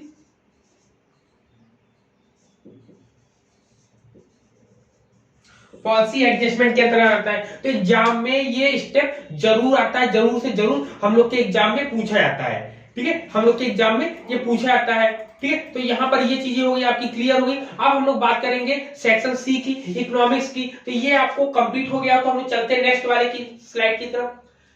इसका स्क्रीनशॉट लीजिए, तो मैं आगे बढ़ता हूँ, चलिए ठीक है। अब चलते हैं हम लोग नेक्स्ट वाले की तरफ। अब इकोनॉमिक्स की बात करेंगे, इसमें से भी क्वेश्चन आता है आपका, ठीक है। इकोनॉमिक्स की अगर हम बात करेंगे तो इसमें से भी आपके क्वेश्चंस बनते हैं, ठीक है। अब देखते हैं कौन से बनते हैं ये हम लोग। बस अब आपका खत्म होने वाला है यूनिट 2, यूनिट 2 खत्म होने वाला है बहुत जल्द ही, ठीक है। तो यहाँ पर जितनी भी चीजें थी सब इंपॉर्टेंट, जो एग्जाम के पॉइंट ऑफ व्यू से बहुत इंपॉर्टेंट है, वही चीजें यहाँ पर बताने का प्रयास किया जा रहा है ना, कि वहीं पर कि कम से कम समय में आपको ज्यादा चीजें प्रोवाइड करने का प्रयास किया जा रहा है। क्योंकि जो बड़ी चीजें होती है, बड़ी चीजों को खत्म करने में समय लगता है, तो अब इसको बहुत कम समय में बहुत शॉर्ट में हम बताने का प्रयास आपको कर रहे हैं, ठीक है। ऐसा नहीं कि कोई चीज छोड़ रहे हैं, जो एग्जाम के पॉइंट ऑफ व्यू से बहुत इंपॉर्टेंट है उसी चीज को हम आपके सामने लेकर आ रहे हैं, क्लियर। चलिए अब आता है इकोनॉमिक्स। क्या आता है, ठीक, इकोनॉमिक्स की बात हम करते हैं। इकोनॉमिक्स में कुल मिला के क्या आता है, इसमें इकोनॉमिक्स में फाइनेंस आता है, प्रोडक्शन आता है, रिसोर्सेज आते हैं, इन्वेस्टमेंट आता है, प्रोडक्शन, गुड्स एंड प्राइसेस आते हैं। तो इन सब चीजों की बात हम लोग करते हैं ना। तो यहाँ पे कुल मिला के एप्लीकेशन की बात करेंगे, application of economics in education की। तो इकोनॉमिक्स ऑफ एजुकेशन की जब हम बात करते हैं तो इनमें 2 सेकंड पानी पी लो। इसके बाद इन्वेस्टमेंट आता है, लिमिटेड रिसोर्सेज आते हैं, कॉस्ट बेनिफिट आता है, कॉस्ट एनालिसिस आता है। तो हम लोग के जो एग्जाम में आता है वो कॉस्ट बेनिफिट और कॉस्ट एनालिसिस से रिलेटेड क्वेश्चन पूछे जाते हैं, तो हम लोग उसी पर डायरेक्ट ध्यान देंगे ना।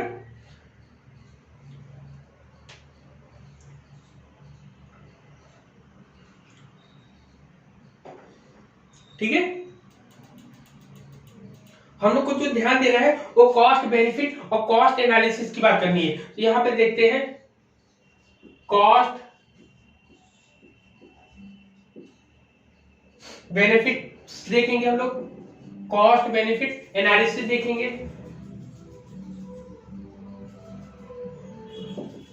ठीक, कॉस्ट बेनिफिट एनालिसिस देखेंगे, जिसको बोलते हैं सीबीए बोलते हैं शॉर्टकट में, सीबीए बोलते हैं हम लोग शॉर्ट में, सीबीए की बात बोलते हैं। यहाँ पर मनी देखते हैं, यहाँ पर कुल मिला के क्वांटिफाइज करते हैं, हेल्प इसमें देखते हैं, इसमें इकोनॉमिक डाटा देखते हैं हम लोग, इकोनॉमिकल डाटा देखते हैं, असेस करते हैं उसमें कि हम लोग के एजुकेशन में जो भी चीज हम लगाते हैं, लगाने के बाद हमें क्या बेनिफिट मिलेगा, मतलब कुल मिला के क्वांटिटी यहाँ पर चेक करते हैं, इकोनॉमिकल इवेल्युएशन यहाँ पर होता है।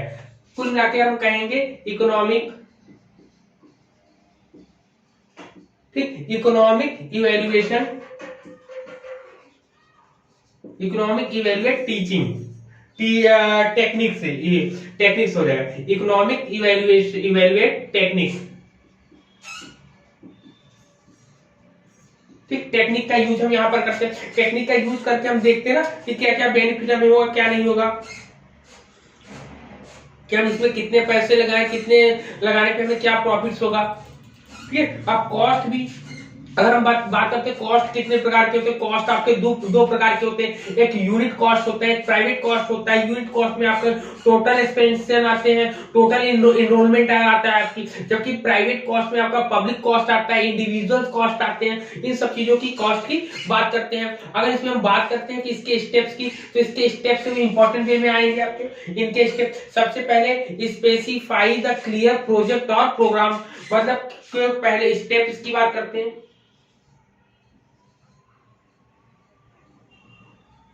ठीक। स्टेप्स की अगर बात करते हैं, स्टेप्स में सबसे पहले नंबर पे क्या आएगा, इन्होंने बोला स्पेसिफाई क्लियरली द प्रोजेक्ट्स और इन्होंने क्या बोला इसमें से प्रोजेक्ट्स एंड प्रोग्राम को लेने की। सबसे पहले कहते हैं प्रोजेक्ट और प्रोग्राम को पहले सिलेक्ट करिए, ठीक। प्रोजेक्ट एंड प्रोग्राम को लेने की बात करते हैं। दूसरे पॉइंट पे बोलते हैं, कहते हैं describe quantitatively inputs and outputs, मतलब क्वांटिटेटिवली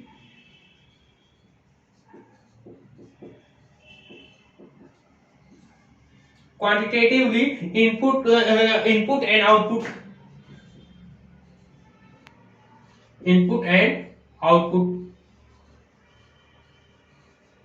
आउटपुट्स की बात बोलते हैं, ठीक है। नंबर 2 पे, नंबर 3 पे ये क्या बोलते हैं, बोलते estimate social cost and benefit of these input and output, मतलब कि कॉस्ट ऑफ बेनिफिट, मतलब कहते हैं कि estimate social cost and benefit, मतलब कि ये बोलते हैं सोशल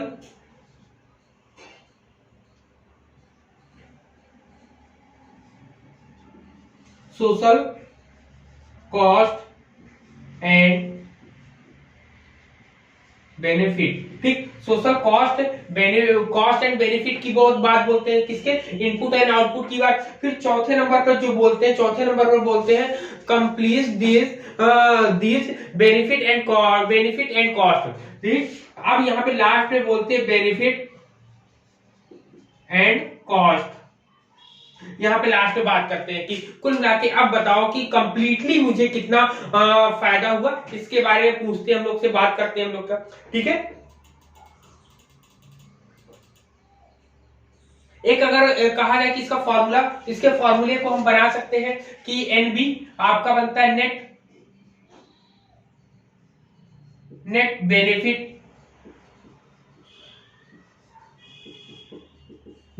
बराबर क्या होता है, total cost minus total benefit,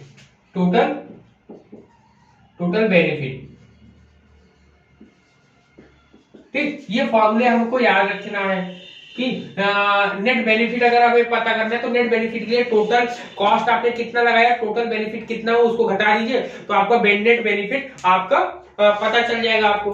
clear यहाँ पर। अब कॉस्ट इफेक्ट एनालिसिस, अब हम लोग बात करते हैं कॉस्ट इफेक्ट एनालिसिस की बात करते हैं। कॉस्ट इफेक्ट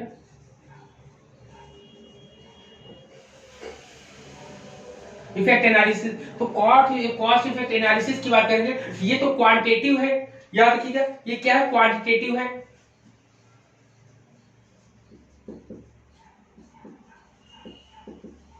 जबकि ये क्वालिटेटिव है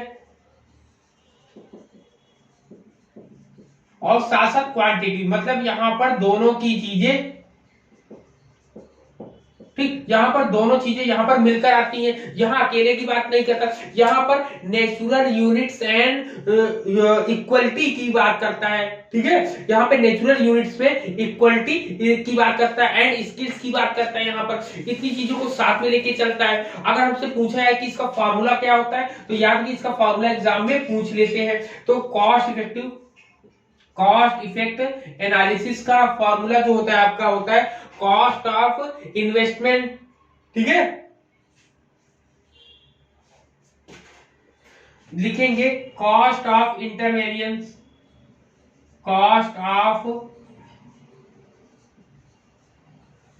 ठीक है, कॉस्ट ऑफ इंटरवेंशन, ठीक। कॉस्ट ऑफ इंटरवेंशन होता है, नीचे होता है इफेक्ट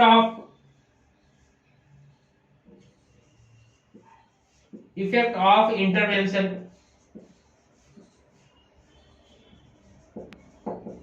ठीक। ये फॉर्मूला आप लोग को याद रखना है, कॉस्ट ऑफ इंटरवेंशन और इफेक्ट ऑफ इंटरवेंशन, ठीक है। यहाँ पर ये होता है आपका रेशियो होता है, CER होता है ना, R का मतलब क्या होगा, रेशियो,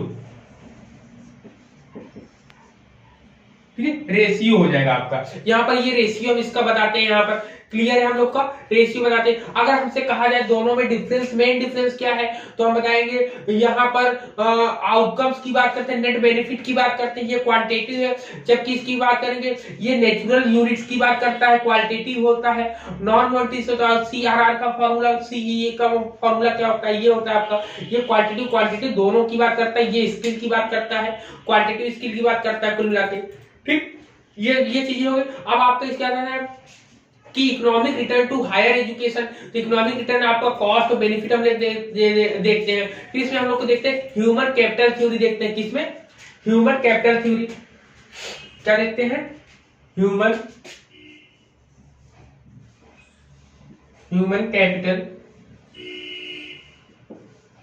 कैपिटल थ्योरी। ठीक, ह्यूमन कैपिटल थ्योरी की बात करते हैं तो इसमें एक नाम आता है, जो आता है सचलर स्टैट्स जो आता है, इनका नाम आता है, जो कि बहुत फेमस होता है। इन्होंने क्या बोला था ह्यूमन कैपिटल थ्योरी में, इन्होंने बोला था कि knowledge skill and abilities of the people employ in organisation, मतलब ऑर्गेनाइजेशन में कोई हो तो इन्होंने तीन चीजों को बोला। इन्होंने बोला है नॉलेज, ठीक, नॉलेज के साथ साथ इन्होंने क्या बोला, स्किल के साथ साथ इन्होंने क्या बोला, एबिलिटी,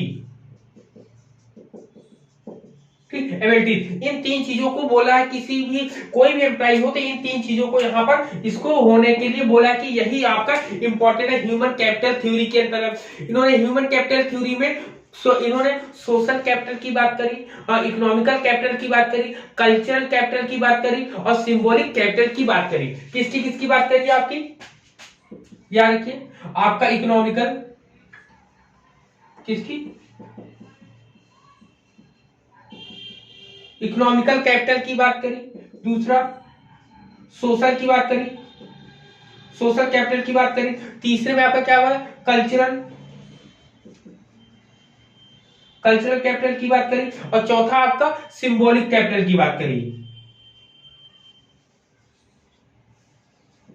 ठीक, सिंबॉलिक कैपिटल की बात करी यहाँ पे, ठीक है। फिर इसके बाद देखिए इसमें और क्या है, education, health, service, goods and service. अब यहाँ पर वन बाय वन, अब इसके बाद क्या आता है, ह्यूमन क्या, सिग्नल कैपिटल थ्योरी की बात करते हैं, सिग्नल थ्योरी आपकी आएगी, ठीक, जिसको सिग्नलिंग थ्योरी बोलते हैं।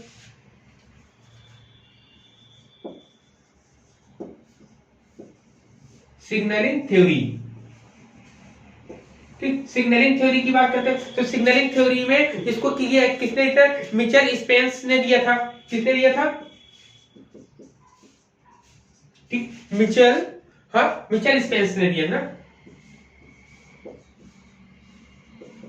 ठीक, मिचेल स्पेंस ने दिया था आपका, ठीक है, मिचेल स्पेंस ने दिया था आपका। अब इसमें देखिए और क्या होता है आपका, इसमें कुल मिला के हम लोग किसकी बात करते हैं, सिग्नल की बात करते हैं। यहाँ पर किसी न किसी चीज का सिग्नल मिलता है। सिग्नल के लिए आपका होता है कि सिग्नल में मुख्य रूप से ब्रांड होते हैं। ब्रांड का मतलब क्या हुआ, जैसे कोई आपका एजुकेशन सेक्टर में आप जाते हो तो एजुकेशन सेक्टर में सबसे पहले ब्रांड में क्वालिटी देखी जाती है, क्वालिटी के लिए उसमें स्किल्स देखे जाते हैं। क्या देखा जाता है, स्किल्स देखे, जैसे बीएड, एमएड, पीएचडी, एमएड, जितनी भी चीजें होती हैं वो चीजें आपको मार्केट में आपकी वैल्यू या टीचिंग प्रोफेशन में आपकी वैल्यू बढ़ा देते हैं, ये सब ना बीएड, एमएड या पीएचडी वाली चीजें होती हैं। फिर इसमें आपका ग्रांट एबिलिटी आती है, आपकी इसमें क्या आती है, ग्रांट एबिलिटी आती है, ठीक, ग्रांट एबिलिटी आती है। ग्रांट एबिलिटी के साथ साथ इसमें यूनिक चीजें आती है। तो सिग्नलिंग थ्योरी में ये चीजें आती है। तो दोनों चीजें मैंने यहाँ पर आपको कंपाइल करके बता दी। अगर दोनों में कंपेयर करके कहा है कि ह्यूमन कैपिटल थ्योरी और सिग्नल थ्योरी में क्या है, तो ये आपका जर्नल्स होते हैं, ये आपका जर्नल है आपका, ठीक, जर्नल है। जबकि सिग्नल थ्योरी आपकी स्पेसिफिक है, आपकी स्पेसिफिक है आपकी यहाँ पर, ठीक है। यहाँ पर ये आपका कल्चरल, इकोनॉमिकल सब चीजों में डिवाइडेड है। जबकि इसमें स्किल, ग्रेड और एबिलिटी की बात करेंगे। इसमें किसकी बात करेंगे, स्किल, ग्रेड और एबिलिटी की बात करेगी, इसमें भी इन दोनों में बात करेंगे, इसमें बाकी दोनों में कॉमन है, लेकिन अंतर क्या है कि ये जनरल नहीं, ये स्पेसिफिक है आपका। ठीक है, ये चीजें थोड़ा दोनों में डिफरेंस बताती है हम लोगों को। क्लियर है यहाँ पर? ठीक है, तो अब आता है फाइनेंस। फाइनेंस में देखिए, मैं फाइनेंस में मुख्य मिला के मैनेजमेंट की बात करते हैं कि मैनेजमेंट क्या होता है। ठीक है, इसमें इन्वेस्टमेंट क्या होता है, इसमें इन्वेस्ट कैसे करें कैसे ना करें। तो यहाँ पर माइक्रो मैक्रो दो चीजें आती है आपकी। ठीक है, माइक्रो मैक्रो दो चीजें आती है।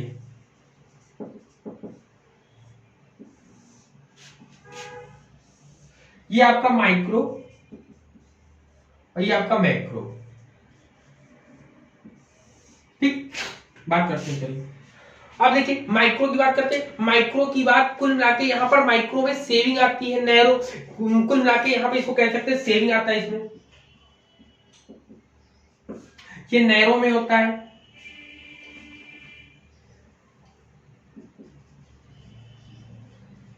ठीक, नैरो में होता है आपका। और जबकि माइक्रो में जाते हैं तो माइक्रो में क्या होता है आपका, ठीक है, यहाँ पर आपका ये ब्रॉडर होता है, ब्रॉडर होता है। ठीक, ब्रॉडर साथ साथ इसमें क्या कहते हैं, ग्रुप्स आते हैं, ग्रुप आता है, क्या आता है, ग्रुप आता है। और इसमें बजट आता है। ठीक, बजट आता है। फिर लार्ज, कुल मिलाकर इसमें कह सकते हैं लार्ज स्केल आता है। ये क्या आता है, लार्ज स्केल आता है।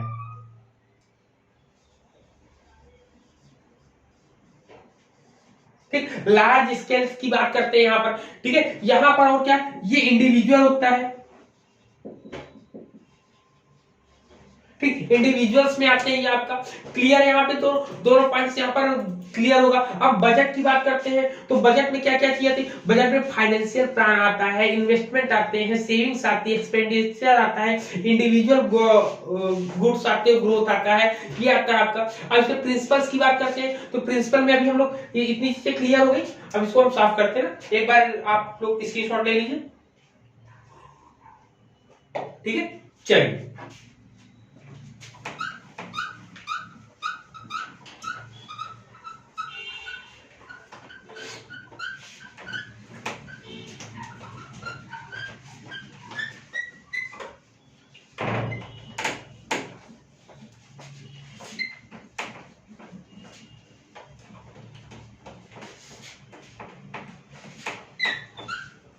ठीक है, अब चलते हैं नेक्स्ट। अब देखिए इसमें प्रिंसिपल की बात करते हैं, किसकी,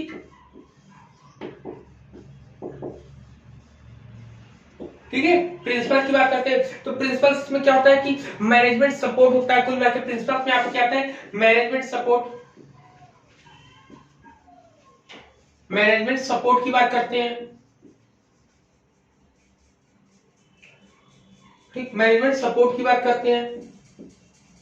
ठीक, मैनेजमेंट सपोर्ट के साथ साथ और क्या करते हैं, एम्प्लॉइज इन्वॉल्वमेंट की बात करते हैं। ठीक है, एम्प्लॉइज इन्वॉल्वमेंट की बात करते हैं। ठीक है, एम्प्लॉय इन्वॉल्वमेंट की बात करते हैं। इसमें फ्लेक्सिबिलिटी होती है आपकी, फ्लेक्सिबल होता है।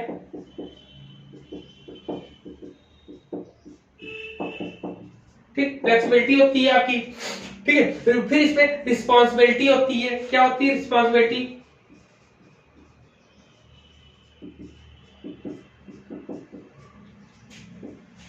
ठीक, इतनी चीजें होती है यहाँ पर। क्लियर है? यहाँ पर इतनी चीजें यहाँ पर हम लोग को मिलती है।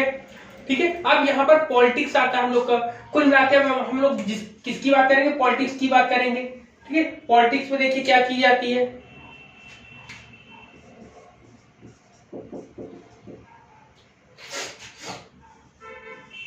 ठीक, पॉलिटिक्स की जब हम बात करते हैं तो पॉलिटिक्स में देखिए आपकी क्या चीजें आएंगी।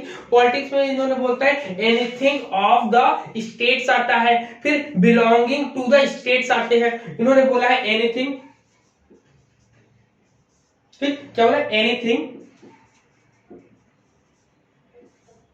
Of A state. सेकेंड आपके आता है बिलोंगिंग टू द स्टेट आता है, बिलोंगिंग टू द स्टेट की बात बोली है। स्टेट की बात बोली है इसमें। कुल मिला के इसमें इतनी चीजों को बात करते हैं। अब एजुकेशन से अगर इसको कोरिलेट करके एजुकेशन से अगर बोले तो एजुकेशन क्या होता है, एजुकेशन एंड पॉलिटिक्स की बात करते हैं तो सिम्बायोटिक रिलेशनशिप होता है। इसमें कैसा होता है, एजुकेशन एंड एजुकेशन, ठीक, इन दोनों में क्या होता है, तो इन दोनों में कैसा संबंध बता रहे हैं, सिम्बायोटिक होता है आपका। कैसा होता है,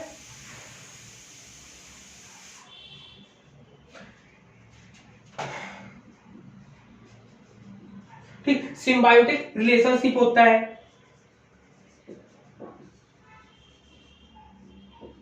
ठीक, ये इंपॉर्टेंट है, ये आ सकता है। ठीक, इंटरपर्सनल ये सब चीजें ना, ये चीज होती है। यहाँ पर इतनी चीजें। अब यहाँ पे पर्सपेक्टिव ऑफ पॉलिटिक्स के बारे में हम लोग जानेंगे। क्या जानेंगे, पर्सपेक्टिव, ठीक, पर्सपेक्टिव ऑफ पॉलिसी, पॉलिसी क्या है, पॉलिटिक्स, ठीक, पर्सपेक्टिव ऑफ पॉलिटिक्स की बात करते हैं तो यहाँ पर मुख्य रूप से 3 चीजों को बताया गया है आपसे। लाइबरल बताया गया आपका, फिर आपका कंजर्वेशन बताया, कंजर्वेशन बताया आपका, फिर आपसे क्या बताया, आपका क्रिटिकल बताया आपका, ठीक, क्रिटिकल बताया। कंजर्वेशन आपका लाइब्रेरी में क्या आता है, आपका लाइब्रेरी में फ्रीडम फ्लेक्सिबिलिटी आती है, फ्रीडम और फ्लेक्सिबिलिटी,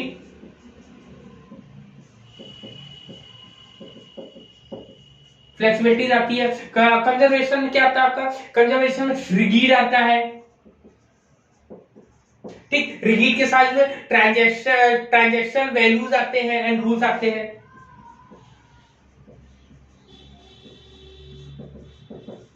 ट्रांजैक्शन रूल्स आते हैं, रूल्स एंड वैल्यूज आती है। ठीक, अब क्रिटिकल में क्या आता है, क्रिटिकल में चेंजिंग आता है, ठीक, चेंजिंग के साथ साथ इसमें क्या आता है, स्ट्रगल भी आती है इसमें, ठीक है, स्ट्रगल भी आते हैं इसमें। जब जहां पर चेंज होगा वहां पे स्ट्रगल ऑटोमेटिक आ जाएगा। इसमें ट्रांसफॉर्मेशन भी आता है,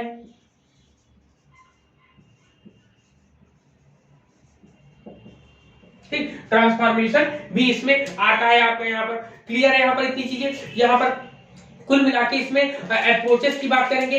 अप्रोचेस में आपका बिहेवियरिज्म आता है, थ्योरी ऑफ सिस्टमैटिक एनालिसिस आता है, थ्योरी ऑफ रेशनल चॉइस आते हैं आपके इसके अंदर, ठीक है, ठीक है। तो हम लोग सब लोग वन बाय वन हम लोग बात कर लेते हैं। सबसे पहले मैंने क्या बताया था, बिहेवियरल,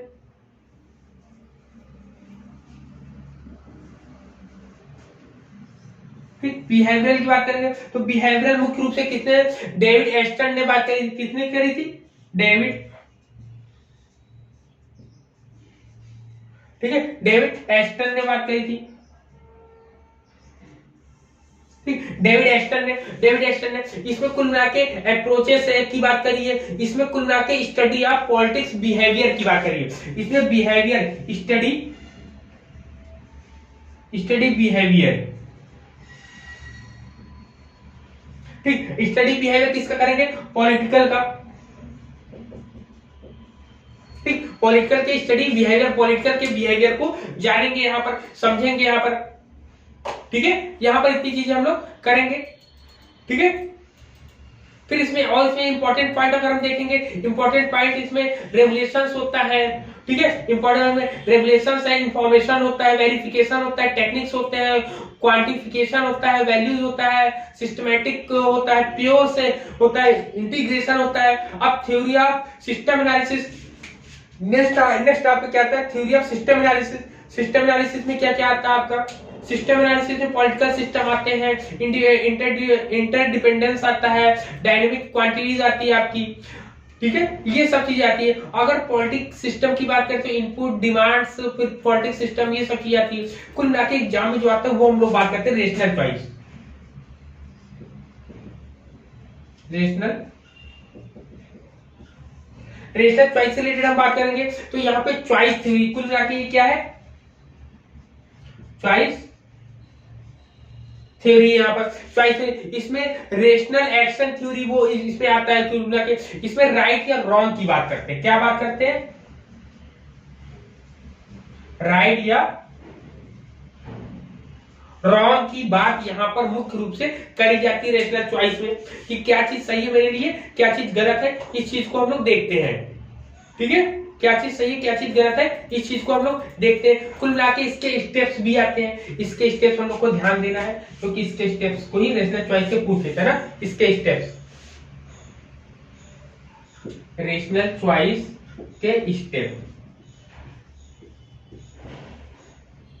ठीक, तो सबसे पहले क्या आता है इसमें? आइडेंटिफाई प्रॉब्लम आता है। क्या होता है?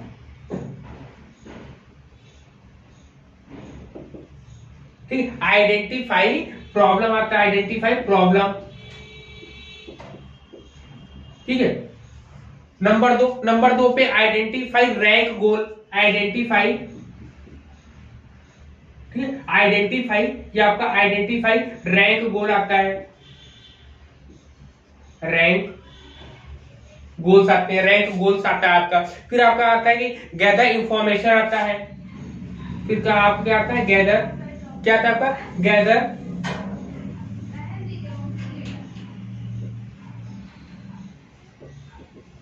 गैदर इंफॉर्मेशन आता है आपका। गैदर इंफॉर्मेशन के बाद फिर आपका क्या आता है? Identify alternative for reaching goals. मतलब आइडेंटिफाई, यहां पे आइडेंटिफाई क्या होता है? अल्टरनेटिव फॉर रीचिंग गोल्स की।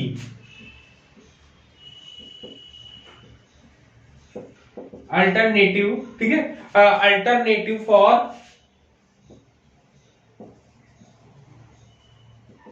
रीचिंग गोल्स की बात करते हैं। फिर नंबर 5 पे वो क्या है?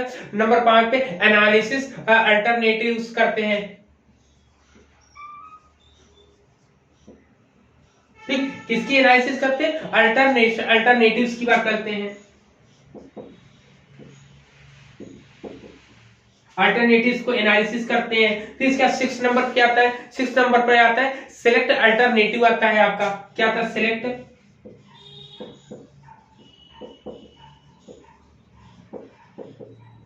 ठीक, सिलेक्ट अल्टरनेटिव्स आता है। फिर 7वें नंबर पर आता है इंप्लीमेंट डिसीजन आता है। इंप्लीमेंट डिसीजन आता है, ठीक है, इंप्लीमेंट डिसीजन आता है। नंबर 8 पे क्या आता है? मॉनिटरिंग एंड इवैल्यूएशन आता है। क्या आता है?